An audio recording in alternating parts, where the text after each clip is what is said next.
Welcome to the discussion. Today we're tackling a frustratingly common experience, the seemingly impossible job hunt. A recent study suggests a significant reason for this might be something called ghost jobs. What exactly are ghost jobs and why are they so prevalent? Ghost jobs are essentially job postings that companies advertise without any real intention of filling them. It's a sneaky practice, and the study suggests it's surprisingly widespread, potentially affecting up to 21% of all job ads. Several factors contribute to this. One is the incredibly low cost of posting online job ads. It's almost negligible for many companies. Another is that it helps HR departments appear busy and productive, and it can also help companies build a pipeline of potential candidates for hard to fill roles. That's a shocking statistic. So companies are essentially creating a false sense of job availability. What's the impact on job seekers? Exactly. It creates a false market impression, leading job seekers to waste time and resources applying for positions that don't exist. This leads to job search fatigue, which can significantly impact mental health and prolong unemployment. It's a frustrating and demoralizing experience. The study mentions using data from Glassdoor. How reliable is that data for identifying ghost jobs? It seems like a tricky thing to measure directly. That's a valid point. Directly verifying a ghost job is difficult. The study cleverly uses interview reviews on Glassdoor. While not a perfect measure, the researchers used a combination of keyword searches and a sophisticated AI model, BERT, to analyze the reviews. The AI approach proved more effective at identifying patterns indicative of ghost jobs. So the AI helped to distinguish between genuine negative reviews and those suggesting a ghost job? That's fascinating. What kind of patterns did the AI pick up on? The AI identified patterns like multiple interview rounds with no offer, long waiting times without updates, and a lack of salary negotiation discussions.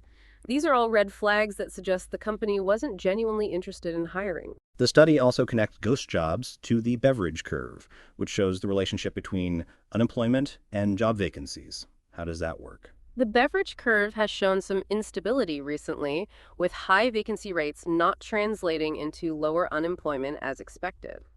The study suggests that ghost jobs are a contributing factor. By inflating the number of advertised vacancies, ghost jobs distort the data and obscure the true state of the labor market. That makes sense.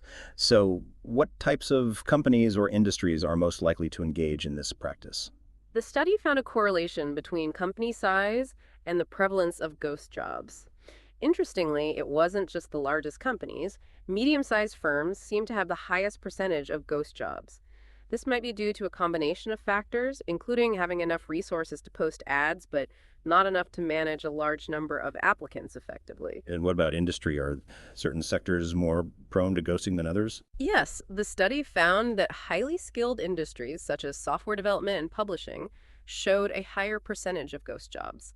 This is likely because these industries often have a smaller pool of qualified candidates, making it more tempting for companies to keep ads open to maintain a pipeline of potential hires.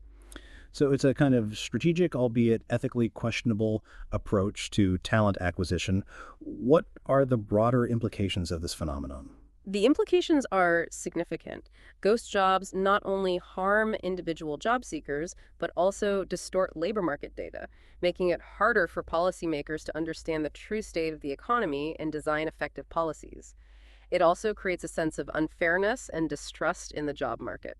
The study suggests some policy implications. What are some potential solutions to address this issue? Increased transparency in job advertising practices is crucial. Perhaps regulations could be implemented to ensure that job ads reflect genuine hiring intentions. Companies could also be encouraged to provide more feedback to applicants, regardless of whether they are hired or not. It sounds like a multifaceted problem requiring a multifaceted solution. Are there any limitations to the study's findings that we should be aware of? Certainly, the study relies on self-reported data from Glassdoor, which might not capture the full extent of ghost jobs. Also, the AI model, while sophisticated, is still subject to potential biases and limitations. Further research is needed to fully understand the scope and impact of this phenomenon. That's a good point. The study also mentions a theoretical model to explain why medium-sized firms might be the most likely to post ghost jobs. Can you briefly explain that? The model uses a costly information acquisition framework. It suggests that medium-sized firms find themselves in a sweet spot.